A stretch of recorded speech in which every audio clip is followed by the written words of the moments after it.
एकाग्रता तथा ध्यान क्या और कैसे? ध्यान और चिंतन मनन का सतत अभ्यास करना चाहिए। संध्या हो जाने पर सब काम छोड़कर ईश्वर चिंतन करना चाहिए। अंधेरा छा जाने पर मन में अपने आप ईश्वर का विचार उठता है। अभी अभी सब कुछ दिखाई दे रहा था, पर अब तो सब अंधेरे में ओझल हो गया। ऐसा किसने किया?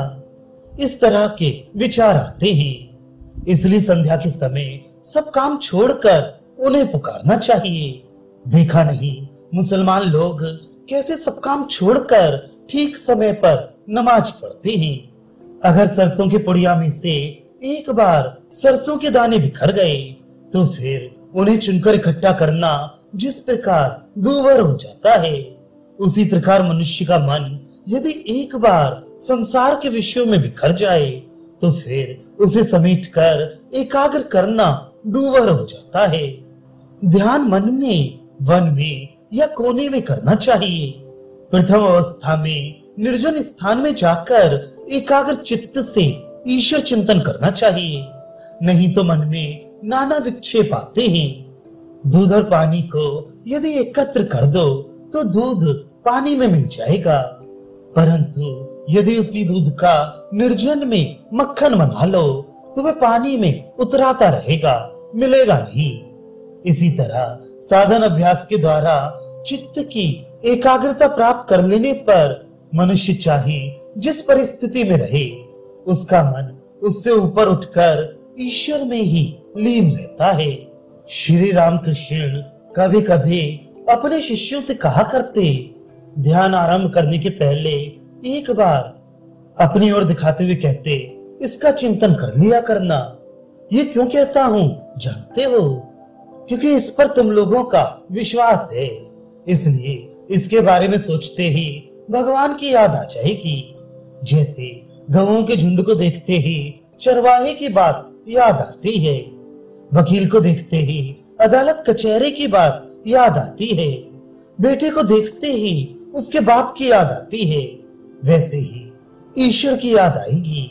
मन नाना विषयों में बिखरा रहता है, इसके बारे में सोचते ही पूरा मन एक जगह सिमट जाएगा और उस एकाग्र मन को ईश्वर चिंतन में लगाने पर ठीक ठीक ध्यान हो सकेगा। मन को एकाग्र करने का सबसे सरल उपाय है उसे दीप की शिखा पर स्थिर करना। शिखा के सबसे भीतर का नीला भाग मानो कारण शरीर है। उस पर मन को स्थिर करने से मन शीघ्र ही एकाग्र हो जाता है। इस नीली ज्योति के बाहर का भाग मानो सूक्ष्म शरीर है और उसके भी बाहर का भाग स्थूल शरीर। अपनी साधन अवस्था का उल्लेख करते हुए श्री रामकृष्ण भक्तों से कहा करते, उस समय ईश चिंतन और ध्यान करने के पहले ऐसा सोचा करता था, मानो मन को अच्छी तरह से धो ले रहा हूँ। मन के भीतर कुछ चिंता, वासना आदि जो कुछ मैल या गंदगी है, वे सब अच्छी तरह धोकर मन को स्वच्छ कर लेने के बाद उसमें ईश देव को लाकर बिठा रहा हूँ। ऐसा किया करो। ध्यान करते समय ऐसा चिंतन किया करो कि मानो तुम अपने मन को रेशम की रस्सी से ईश देवता के चरण कमलों के साथ बांधकर रख रहे हो, ताकि वे वहां से और कहीं ना जा पाए। रेशम की रस्सी किस लिए कह रहा हूँ? वे चरण कमल अत्यंत कोमल हैं। दूसरी रस्सी से बांधने पर उन्हें कष्ट होगा, इसलिए ध्यान करते समय बीच बीच में साधक को एक प्रकार की नींद सी आया करती है, उसे योग निद्रा कहते हैं। इस अवस्था में कई साधकों को ईश्वरीय रूपों के दर्शन होते हैं। सात्विक मनुष्य किस प्रकार ध्यान करता है जानते हो? वे गहरी रात के समय मौसेरी के भीतर बिछौने पर बैठकर ध्यान किया करता है, ताकि कोई जान ना पाए। ईश्वर में बिल्कुल एक रूप हो जाओ, जैसे धातु तेजाब में गलकर एक हो जाती है। मन के स्थिर होने पर श्वास स्थिर होता है, कुंभक हो जाता है। ये कुंभक भक्ति योग के द्वारा भी होता है। तीव्र भक्ति से भी श्वास स्थिर हो जाता है। गहरे ध्यान में ध्येय वस्तु का यथार्थ स्वरूप प्रकट होकर ध्याता के अंतःकरण को प्रकाशित कर देता है। एक दिन एक मैदान पर से चलते हुए अवधूत ने देखा कि सामने से ढोल नगाड़े बजाते बजाते बड़ी धूमधाम के साथ एक बारात आ रही है। पास ही में एक बहेलिया दत्त चित्त होकर एक चिड़िया पर निशाना साध रहा है। वह अपने लक्ष्य में इतना तल्लीन था कि इतने नजदीक से इतनी धूमधाम के साथ आने वाली बारात की ओर उसने एक बार भी नजर उठाकर नहीं देखा। अवधूत ने उस बहेलिया को नमस्कार करते हुए कहा, महाराज आप मेरे गुरु हैं। जब मैं ध्यान करने बैठूं तब मेरा मन भी इसी तरह ध्येय वस्तु पर एकाग्र रहे। एक आदमी मछली पकड़ रहा था। अवधूत ने उसके निकट जाकर पूछा, भाई अमुक जगह जाने का रास्ता कौन सा है? उस समय उसकी बंसी हिलने लगी थी। मछली कांटे में लगे चारे को खाने लगी थी। वह आदमी बंसी की ओर एकदम देखते हुए निस्तब्ध बैठा रहा। जब मछली कांटे में फंस गई तो उसे निकालकर वह अवधूत की ओर मुड़कर इस प्रकार बोला, आप क्या कह रहे थे?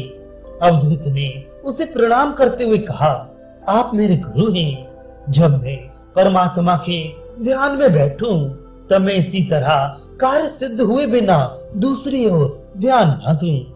किसी तालाब के किनारे एक बगुला एक मछली को पकड़ने के लिए बड़ी सावधानी से धीरे धीरे आगे बढ़ रहा था और पीछे से एक बहेलिया उस बगुले पर निशाना लगा रहा था, पर बगुले का उस ओर तनिक भी ध्यान नहीं था। अवधूत ने उस बगुले को नमस्कार करते हुए कहा, आप मेरे गुरु हैं। जब मैं ध्यान में बैठूं तब मैं भी इसी प्रकार पीछे मुड़कर ना देखूं। कहावत है कि जो ध्यान सिद्ध है उसके लिए मुक्ति निश्चित है। ध्यान सिद्ध किसे कहते हैं जानते हो? जो ध्यान में बैठते ही भगवत भाव में विभोर हो जाता है। गहरे ध्यान में मनुष्य वाह्य ज्ञान से रहित हो जाता है।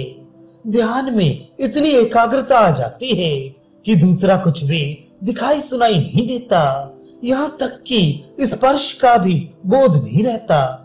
इस समय यदि देह पर से सांप भी चला जाए तो ना तो जो ध्यान कर रहा है उसे पता चलता है और ना उस सांप को ही।